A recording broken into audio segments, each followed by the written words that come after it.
ஆன்மீக தமிழ் அன்பர்களே நண்பர்களே, உங்கள் அனைவருக்கும் தமிழ் யூடியூப் சேனலின் இனிய தமிழ் வணக்கம். தாய்மொழியால் இணைவோம், தாய்மொழியை வளர்ப்போம். வாழ்க தமிழ், வளர்க தமிழ். உழைக்கும் மக்கள் தமது உழைப்பிற்கும் உதவிய இயற்கைக்கும் சூரியனுக்கும் கால்நடைகளுக்கும் தமது நன்றியையும் மகிழ்ச்சியும் தெரிவிக்கும் நன்னாள் பொங்கல் திருநாள் ஆகும். பொங்கல் திருநாள் 4 நாட்கள் மிகவும் சிறப்பாக கொண்டாடப்படுகிறது. முதல் நாள் போகி பண்டிகை, 2ஆம் நாள் தைப்பொங்கல், 3ஆம் நாள் மாட்டுப் பொங்கல், 4ஆம் நாள் காணும் பொங்கல். ஜோதிட ரீதியாகவும் தை மாத பிறப்பு முக்கியத்துவம் வாய்ந்ததாக கருதப்படுகிறது. சூரிய பகவான் வடக்கு நோக்கி பயணிக்க துவங்கும் காலம் இதுவாகும். சூரிய பகவான் தனுசு ராசியிலிருந்து மகர ராசிக்குள் நுழையும் நாளையே மகர சங்கராந்தியாக நாம் கொண்டாடுகிறோம். இந்த நாளில் வானில் மகர நட்சத்திரம் தோன்றுவதும் தனி சிறப்பானது ஆகும். தேவர்களின் உத்தராயண காலம் துவங்கும் காலமும் தை மாதம் முதல் நாளில்தான். இந்த நாளில் எந்த நேரத்தில் பொங்கல் வைத்து வழிபட்டால் ஆண்டு முழுவதும் செல்வ வளம் பெருகும் என்பதை பற்றி தெளிவாக இந்த பதிவில் நாம் பார்க்க உள்ளோம். உழைக்கும் மக்கள் தமது உழைப்பிற்கும் உதவிய இயற்கைக்கும் சூரியனுக்கும் கால்நடைகளுக்கும் தமது நன்றியையும் மகிழ்ச்சியும் தெரிவிக்கும் நன்னாள் பொங்கல் திருநாள் ஆகும். ஒவ்வொரு தமிழ் மாதத்தின் முதல் நாளும் முக்கிய நாளாக கருதி கொண்டாடுவது தமிழர்களின் மரபு. காலப்போக்கில் இந்த வழக்கம் மறைந்து தற்போது சித்திரை, ஆடி, கார்த்திகை, தை உள்ளிட்ட மாதங்களில் முதல் நாள் முக்கிய விழா நாளாகவும் விரத நாளாகவும் கொண்டாடுகிறோம். இவற்றுள் சித்திரை முதல் நாளை தமிழ் புத்தாண்டாகவும் தை முதல் நாளை பொங்கல் பண்டிகையாகவும் கொண்டாடுகிறோம். தமிழர்களின் மிக முக்கியமான பாரம்பரிய பண்டிகையாக, அது மட்டுமல்லாமல் உலகம் முழுவதும் கொண்டாடப்படும் பண்டிகையாகவும் பொங்கல் திருநாள் அமைந்துள்ளது. குளிர்காலம் முடிந்து வசந்த காலத்தை வரவேற்கும் விதமாகவும் உழவுக்கு முக்கிய ஆதாரமாக விளங்கும் சூரியன் மற்றும் கால்நடைகளுக்கு நன்றி செலுத்தும் விதமாகவும் இந்த பொங்கல் பண்டிகை மிக விமர்சையாக தமிழ்நாட்டில் முக்கியமாக கொண்டாடப்படுகிறது. போகி துவங்கி காணும் பொங்கல் வரை 4 நாள் கொண்டாட்டமாக பொங்கல் திருநாள் கொண்டாடப்படுகிறது. புதிய பானையில் புதிய அரிசியில் பொங்கி வரும் பொங்கலை போல் நம்முடைய வாழ்விலும் ஆனந்தமும் செல்வ வளமும் நிறைந்து பொங்கி வர வேண்டும் என்ற நோக்கத்துடனே பொங்கல் பண்டிகை கொண்டாடப்படுகிறது. இதனால் ஆண்டு முழுவதும் வாழ்வு செழிக்கும் என்பது நமது நம்பிக்கை. பொங்கல் என்பதற்கு பொங்கி வழிதல், பொங்குதல் என்பது பொருள். அதாவது புதிய பானையில் புத்தரிசி இட்டு அரிசியிலிருந்து பால் பொங்கி வழிந்து பொங்கி வருவதால் தை பிறந்துள்ள புத்தாண்டு முழுவதும் நம் வாழ்வும் வளமும் அந்த பால் போன்று பொங்கி சிறக்கும், மகிழ்ச்சியும் திளைப்பும் ஒரு சேர பல்கி பெருகுவதோடு கழனி எல்லாம் பெருகி அறுவடை மேன்மேலும் அதிகரிக்கும் என்பதே இந்த பண்டிகையின் மேலோங்கிய தத்துவமும் தொன்று தொட்டு வரும் நம்பிக்கையும் ஆகும். பொங்கல் வைக்கும் பொழுது நல்ல நேரம் பார்த்து வைப்பது நம்முடைய வழக்கம்.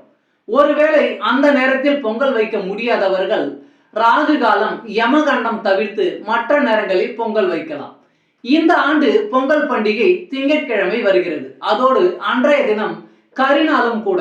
அன்றைய தினம் காலை 7:30 மணி முதல் 9 மணி வரை ராகு காலமும் 10:30 மணி முதல் 12 மணி வரை யமகண்டமும் உள்ளது.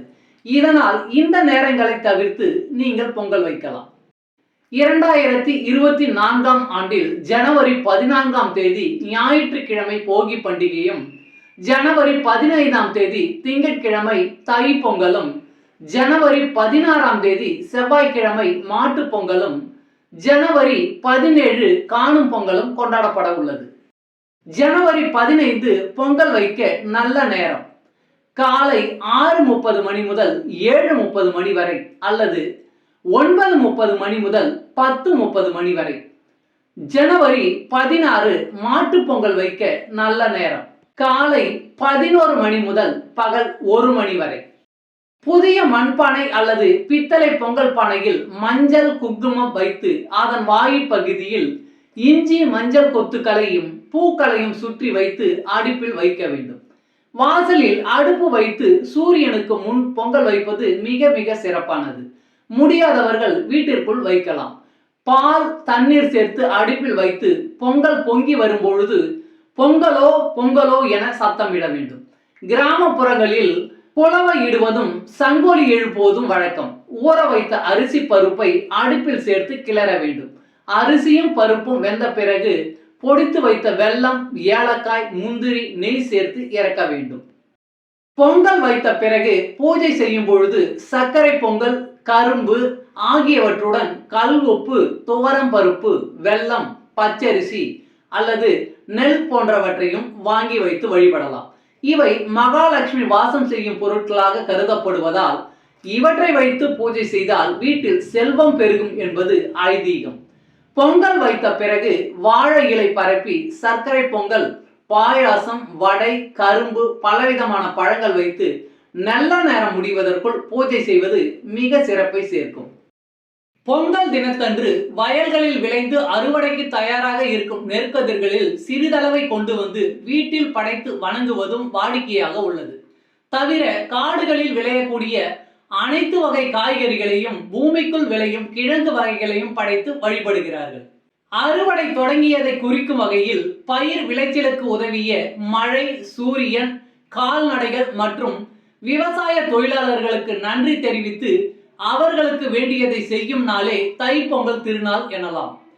பொங்கல் தினத்தன்று வீட்டின் வாசலில் கோலமிட்டு அதன் மீது அடுப்பை கட்டி வைத்து அவற்றில் புதிய பானையில் வெண்பொங்கலும் சர்க்கரை பொங்கலும் தனித்தனியே செய்து சூரியனுக்கு படைத்து வழிபடுகிறோம்.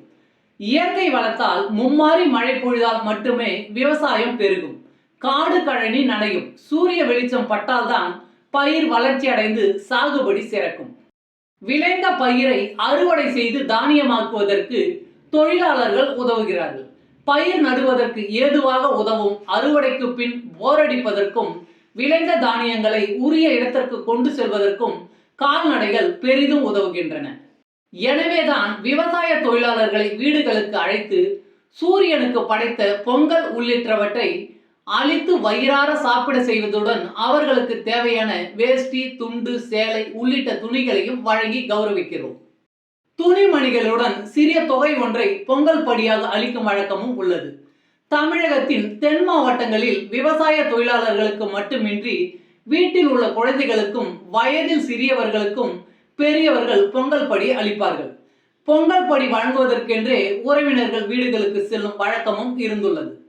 பொங்கல் படி எனும் சிறிய தொகை விடவும் பொங்கல் திருநாளில் உறவினர்கள் ஒருவரை ஒருவர் சந்தித்து பேசிக் கொள்வதுடன் நீண்ட காலம் பார்க்காமல் இருப்பவர்களுக்கும் சந்திக்க ஏதுவாகிறது. இதனால் உறவினர்களுக்கு இடையே உறவும் வலுப்படும். உழவுக்கும் தொழிலுக்கும் வந்தனை செய்வோம் என்பதற்கேற்ப ஆண்டு முழுவதும் விவசாயத்திற்கு பயன்படும் எருதுகள் உள்ளிட்ட கால்நடைகளுக்கு பொங்கல் வைத்து படைத்து அவற்றுக்கு அளித்து நாமும் உண்டு மகிழ்கிறோம். இதற்காகவே மாட்டு பொங்கல் என தனியாக ஒரு நாளில் கொண்டாடி மகிழ்கிறோம். மாடுகளின் கொம்புகளுக்கு வர்ணம் தீட்டி சிங்காரித்து அவற்றின் கழுத்தில் உரிமையாளர்களின் வசதிக்கேற்ப கரும்பு முதல் தங்கக்காசு வரை கட்டி சாலைகளில் ஓட விடுவதும் மாட்டு பொங்கலில் சிறப்பாக அமைகிறது.